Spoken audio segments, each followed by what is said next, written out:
எல்லோருக்கும் வணக்கம். கீழே விழுந்து கிடக்கக்கூடிய ஷேர்களை வாங்கலாமா? இது ஒரு அருமையான கேள்வி. ஒரு உதாரணத்துக்கு ரிலாக்ஸோ அப்படின்ற ஷேர் வந்து சமீபத்தில் இறங்கி கிடக்கு. இவனை இதுக்கு முன்னாடியே நம்ம ஒரு தடவை இறங்கி கிடக்கிறான், மறுபடியும் பிரேக் அவுட் ஆகிறான் அப்படின்னு நம்ம 894 ரூபா ரேஞ்சில் பார்த்தோம். அதுக்கப்புறம் அவன் தொடர்ந்து ஏர்ல ஃபெயிலியர் பிரேக் அவுட் அப்படின்றது ஆயிட்டான். இருந்தாலும் தெய்வாதீனமா அவனுடைய சப்போர்ட் லெவல் அப்படின்றது இப்போ வரைக்கும் கட் ஆகல. இப்போ இந்த ஷேர் என்ன பண்ணுது அப்படின்னு பார்த்தோம்னு வச்சுங்களேன், மறுபடியும் ஒரு பிரேக் அவுட் அப்படின்றது பண்றான். எந்த ஒரு ஷேரா இருந்தாலும் ஸோ இந்த பிரேக் அவுட்டுக்கு ஒரு மதிப்பு மரியாதை கிடைக்குதா இல்லையா அப்படின்றது தெரியல. பட் இதுக்கு நார்மலாக எப்படி ஒரு மரியாதை கிடைக்கும்னா, இந்த ரிலாக்ஸோ ஃபுட்வேர்ஸ் அப்படின்ற ஷேர் தொடர்ந்து ஒரு லாபகரமான கம்பெனியாக இருக்கா, அவனுடைய சேல்ஸை தக்க வச்சுக்கிட்டு இருக்கா அப்படின்னா இந்த லோ ரேட்லேருந்து மேலே வர்றதுக்கு ஒரு வாய்ப்பு அப்படின்றது உருவாகுது. அந்த வாய்ப்புக்கு ஏதாவது இன்னும் நல்லா சப்போர்ட் பண்ணும். ஒரு டிவிடெண்டெல்லாம் வந்து ஒரு 2-3% கொடுக்குற மாதிரி இருக்கணும். அல்லது ஸ்டாக் பி அதாவது வேல்யூவேஷன் படியெல்லாம் பார்க்கும்பொழுது ரொம்ப கம்மியாக இருக்கணும். அந்த மாதிரி இன்னும் சப்போர்ட் பண்ணுச்சுன்னா அந்த ஸ்டாக் மேலே வரலாம். இப்போதைக்கு நம்ம மனசில் ஒன்று தோணுது, ஓகே இவன் லோ ரேட்லேருந்து அவனுடைய பழைய ரேட் 1400 இதுக்கு முன்னாடி ஷேர் மார்க்கெட் இவனை மேலே ஏற்றி வச்சு அழகு பார்த்துருக்குல்ல, அப்போ டிமாண்ட் இருந்திருக்குல்ல, இப்போ டிமாண்ட் வரும்லாம்ல அப்படின்றது நம்ம லாஜிக்கில் கரெக்ட் அப்படின்றது தோணுது. பட் மார்க்கெட்லேயே அந்த லாஜிக் கரெக்ட்னு தோணும் பொழுது கண்டிப்பாக இவன்லாம் 1400 ரூபா வரக்கூடிய வாய்ப்பு அப்படின்றது இருக்கிறதா தான் நான் பார்க்குறேன். உங்கள் முடிவை நீங்கள் தான் எடுக்கணும். ஒரு நண்பர் சொல்கிறாப்புல 6 லட்சம் ரூபா ஆல்மோஸ்ட் ஒரே வாரத்தில் லாஸ் ஆயிடுச்சு. ஆல்மோஸ்ட் அவருடைய போர்ட்ஃபோலியோவில் 22%, 7 லட்ச ரூபா லாஸ் அப்படின்றது அவருடைய போர்ட்ஃபோலியோவில் 22% அவருடைய லாபம் சரிவடைஞ்சிருக்கு அப்படின்றாப்புல. ஆமாங்க, ஷேர் மார்க்கெட்டே சமீபத்தில் சரியில்லை, எல்லாம் ஓவர் வேல்யூஷன் அப்படி இப்படின்னு ரொம்பவுமே எல்லாமே நெகட்டிவ் நியூஸாக வருது. அதனால் எல்லாத்தினுடைய போர்ட்ஃபோலியோவும் கும்பாவாக தான் இருக்குது. பட் மேபி மார்க்கெட் திரும்பி வரும்போது உங்களுக்கு ரெக்கவரி ஆகிறதுக்கு வாய்ப்பு அப்படின்றது இருக்குது. இன்னொரு நண்பர் சொல்கிறாரு பாருங்க, ஆப்ஷனில் ஆல்மோஸ்ட் 55,000 ரூபா காலி. எனக்கு தெரிஞ்சு ஐடியில் படித்தவங்க இன்னும் 25,000 சம்பளத்துக்கு கோடிங் அடிக்கிறவங்களா இருக்காங்க. ஆனால் எனக்கு தெரிஞ்சு இன்னும் 4 லட்சம் 3 லட்சம் சென்னையிலே 2-3 லட்சம் சம்பாதிக்கிறவங்களா இருக்காங்க. நிறைய பேர் அமெரிக்கா அப்படி இப்படின்னு போயிட்டாங்க. ஸோ ஒரே ஃபீல்டு தான் ஐடி. ஆனால் படித்தவங்களுக்கு ஒரே நாலேஜ் தான். அவனுக்கு என்ன நாலேஜ் இல்லாமல் இருக்குது, எல்லாத்துக்கும் ஈக்குவல் நாலேஜ் தான். பட் ஏதோ ஒரு டெடிக்கேஷனோ அல்லது வெளிநாட்டுக்கு போகிறக்கு அவங்க வீட்டில் அனுமதி பண்ணுறாங்க, அப்படி இப்படின்னு பல்வேறு காரணங்கள்னால ஐடி ஒரே குரூப்பு, ஒரே நாலேஜ், ஒரே படிப்பு தான் எல்லாம் இருந்தும் சில பேர் நல்லா உச்சத்தில் இருக்காங்க. அதே மாதிரி தான் ஆப்ஷன் ட்ரேடிங்கில் அதனுடைய கணிப்பே வேற. உங்களுக்கு டிசிப்ளினு வேணும், கரெக்டாக ரிஸ்க் மேனேஜ்மெண்ட் ஃபாலோ பண்ணணும், நிறைய விஷயங்கள் இருக்குது. அப்படி இருந்தால் தான் நம்ம வந்து 100 பேர்த்தில் 11 பேராக ஜெயிச்சு வர முடியும். இல்லைன்னா மீதி இருக்கிற 88 பேரும் இந்த 11 பேர்த்துக்கு உங்களுடைய காசை கொண்டே கொடுத்துட்டு போக வேண்டியதுதான். ஏகப்பட்ட ஸ்ட்ராட்டஜியில் தெரிஞ்சிருக்கணும். மார்க்கெட் இங்கே இருக்கா, அப்போ மார்க்கெட் இந்த இடத்துல வந்து எக்ஸ்பைரி ஆச்சுன்னா அப்போ நம்மளுக்கு இங்கே லாபம் வர்ற மாதிரி ஏதாவது ஒரு ஸ்ட்ராட்டஜி போட்டு வைக்கணும். அல்லது மார்க்கெட் கீழே போகிற மாதிரி இருந்ததுன்னா இந்த பொசிஷனை அப்படியே நகர்த்தி வைக்கிற மாதிரி இருக்கணும். அப்போ என்ன ஆகுது, ஸ்டாப் லாஸில் வந்து முதல்ல 1 ரூபாய்ன்னு போட்டது 2 ரூபான்னு ஆகும், 4 ரூபாய்ன்னு ஆகும். அப்போ நம்மளுடைய ஸ்டாப் லாஸ் இன்க்ரீஸ் ஆகிட்டே இருக்கும். கடைசியில் பார்த்தா மார்க்கெட் மறுபடியும் நம்ம முதல்ல என்ன யோசிச்சுமே அங்கேயே வந்து எக்ஸ்பைரி ஆகும். எப்படி பார்த்தாலும் இந்த ஷேர் மார்க்கெட்டில் 11 பேர் தான் ஜெயிக்க முடியும் ஆப்ஷன் ட்ரேடிங்கில். இங்கே பார்த்தீங்களா, ஒரு நண்பர் சொல்கிறார் 7 லட்ச ரூபா லாஸ் அப்படின்ட்டு. எனக்கு தெரிஞ்சு எத்தனையோ பேர் இந்த 2 வருஷத்தில் என்ன வந்து கமெண்ட் பண்ணியிருக்காங்கன்னா, பல முறை நஷ்டமாக இருந்ததை ஏவரேஜ் பண்ணி ஒரு கட்டத்தில் பார்க்கும்போது லாஸ் ரெக்கவரி ஆகி லாபத்துக்கு வந்துருச்சுங்க இன்வெஸ்ட்மெண்ட் அப்படின்னு கமெண்ட் பண்ணவங்க இருக்காங்க. பட் ஆப்ஷனில் லாஸ் பண்ணிட்டு மறுபடியும் ரெக்கவரி பண்ணோம் அப்படின்னு சொன்ன ஆட்கள் மிகவும் குறைக்கி. அதுக்கு இந்த பாலா போன டிசைன் தான் காரணம். அதனால் ஷேர் மார்க்கெட்டில் பொறுத்த வரைக்கும் இன்வெஸ்ட்மெண்ட்டை இன்க்ரீஸ் பண்ணிட்டு இது போன்ற ட்ரேடிங்கில் இதே 55,000 ரூபா லாஸ் அப்படிங்கிறதுக்கு பொதுவாக வெறும் 5,000 ரூபா தாங்க லாஸ், நல்ல வேலைங்க அப்படின்னு சொல்கிறது எவ்வளோ ஃபீல் பண்ணுறதுக்கு நல்லா இருக்குது. ஆனால் 5,000 ரூபா கூட லாஸ் இல்லைங்க, நல்ல வேலை, வெறும் 500 ரூபா தான் போனால் போகுது வச்சுக்கிட்டான்னு அந்த 11 பேர்த்தில் ஒருத்தனுக்கு கொடுத்துட்டு ஓடி வந்துட்டாங்க அப்படின்னு சொல்கிறது மனசுக்கு எவ்வளோ சந்தோஷமாக இருக்குது. அதனால் லாஸை குறைச்சி விடுங்க. சூப்பராக சொன்னார் ஒரு நண்பர், ஷேர் மார்க்கெட் அவன் என்ன நினைக்கிறானோ டிமாண்ட் அண்ட் சப்ளை பொறுத்து அவனுடைய போக்கில் போய்கிட்டு தான் இருப்பான். ஒரு நண்பர் சொல்கிறாப்புல, இந்த மாதிரி ஏதோ டெத் கிராஸ் ஓவர் ஆயிடுச்சு ஐடிசியில் 350 ரூபாயெல்லாம் வந்துடும் அப்படின்ற மாதிரி ஒரு ஆர்டிக்கலில் போட்டிருந்தாங்க. கடைசியில் பார்த்தா என்னாச்சு, அவன் 430 ரூபாய்க்கு வந்துட்டான் அப்படின்றப்பல.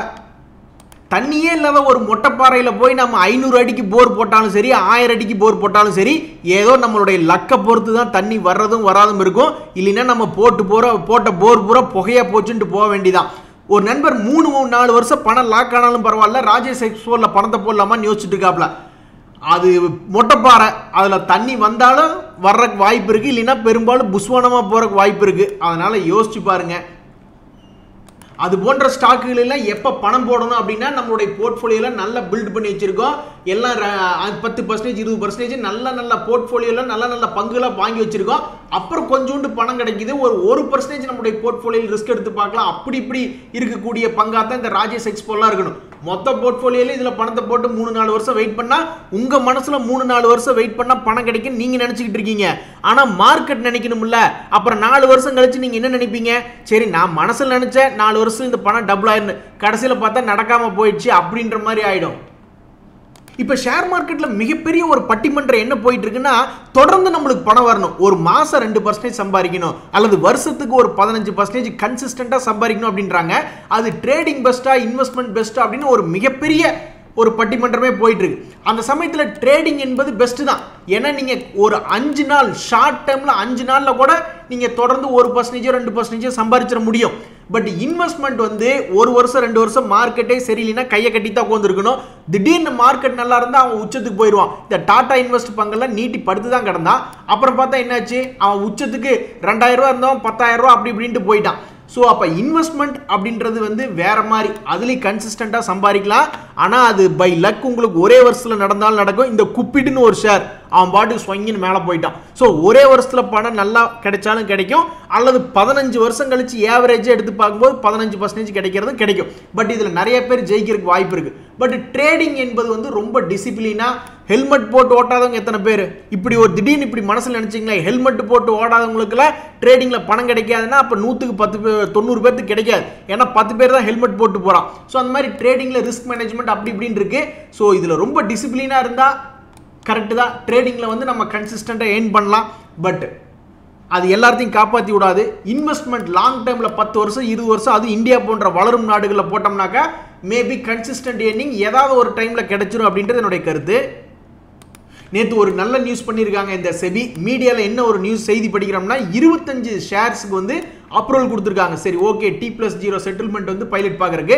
இந்த சமயத்தில் வந்து என்ன இதனால நன்மை அப்படின்னா, நம்ம இன்னைக்கு காலையில் பணத்தை டிரான்ஸ்ஃபர் பண்ணி இன்னைக்கே நம்ம ஸ்டாக்கை வாங்கினோம்னா இன்னைக்கே நம்மளுடைய பணத்தை டெபிட் பண்ணிவிடுவாங்க. நான் டீலராக ஒர்க் பண்ணிட்டு இருக்கையில இன்னைக்கு ஒரு செக் கொடுப்பாங்க. அந்த செக்கை நாங்கள் ரிஸ்க் மேனேஜ்மெண்ட் ஆஃபீஸ்க்கு அனுப்பிச்சி விட்டுட்டு அவங்க லிமிட் வாங்கி இன்னைக்கு நாங்கள் ஷேரை பை பண்ணிட்டு அதுக்கப்புறம் செக்கிங் கொண்டே ப்ரெசென்ட் பண்ணுவோம். அது பணம் அடுத்த நாள் தான் வரும். T+2 செட்டில்மெண்ட் அப்படின்றதுனால எந்த பிரச்சனையும் இல்லை, நம்ம பணத்தை வாங்கிக்கலாம். ஆனால் இப்போ போய் நம்ம வாங்குற மாதிரி இருந்தால் T+0 செட்டில்மெண்ட் அப்படின்றதுனால பணத்தை நம்ம அப்ஃப்ரண்ட்டாக கட்டிட்டு வாங்கணும். அதே சமயம் பணத்தை வந்து ஒருத்தர் பே அவுட் கேட்டாங்கன்னா அந்த காலத்தில் 3 நாள் ஆகும் 4 நாள் ஆகும். ஆனால் இப்போ T+0 செட்டில்மெண்ட் அப்படின்றதுனால இன்னைக்கு காலையில் நீங்கள் வித்துட்டீங்கன்னா எண்ட் ஆஃப் த டேயே நீங்கள் வந்து பே அவுட் கேட்டு போட்டுடலாம்.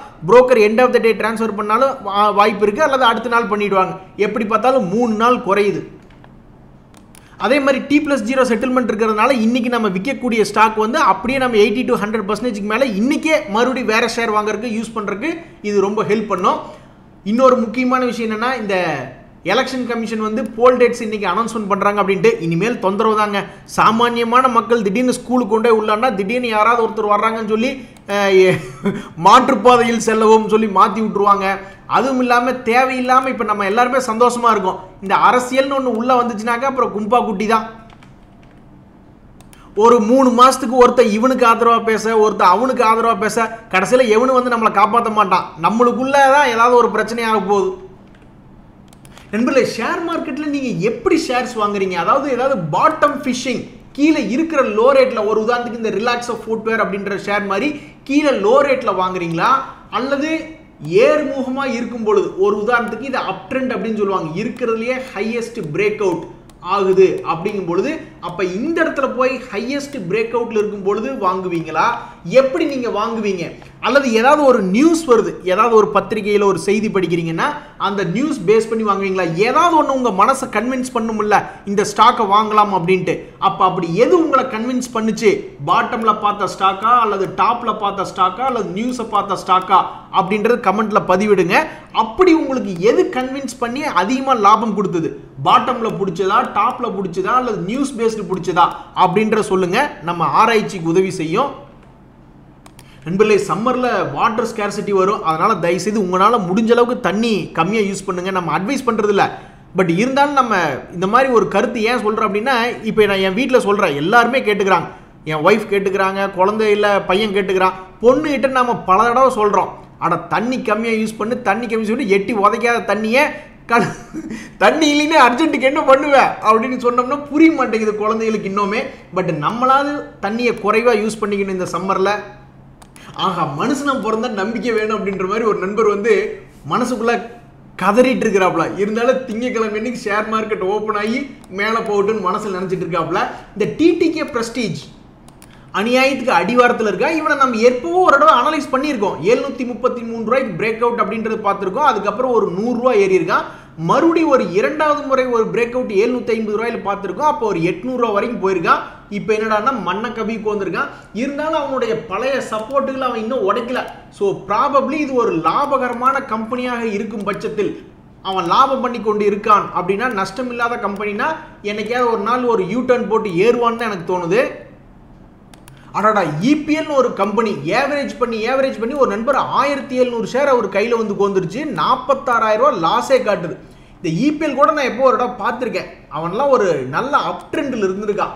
நல்ல ஒரு அருமையான அப் ட்ரெண்டில் இருந்திருக்கான். இந்த இடத்துல வந்து சப்போர்ட் எடுத்து மேல் நோக்கி ஏறாமல் மார்க்கெட்டினுடைய வீழ்ச்சியில் கீழே பிரேக் டவுன் ஆகிட்டான். இப்படி பிரேக் டவுன் ஆன பங்கு இன்னும் நஷ்டம் இது பண்ணிக்கிட்டு இருக்கானா அப்படின்னு பார்த்தோம்னா நஷ்டமெல்லாம் கிடையாது. அவன் லாபம் தான் பண்ணிக்கிட்டு இருக்கான். டிசம்பர்னுடைய குவார்ட்டரும் லாபத்தில் தான் இருக்குது. ஸோ இவனுக்கு என்னைக்காவது ஒரு நாள் ஒரு நல்ல விஷயம் நடக்கலாம்னு தான் தோணுது. நடக்கிறப்ப நன்மை பயக்கட்டும். இன்றைய தகவல் உங்களுக்கு உதவி எனக்கு சந்தோஷம் தான். ரொம்ப நன்றி, வணக்கம்.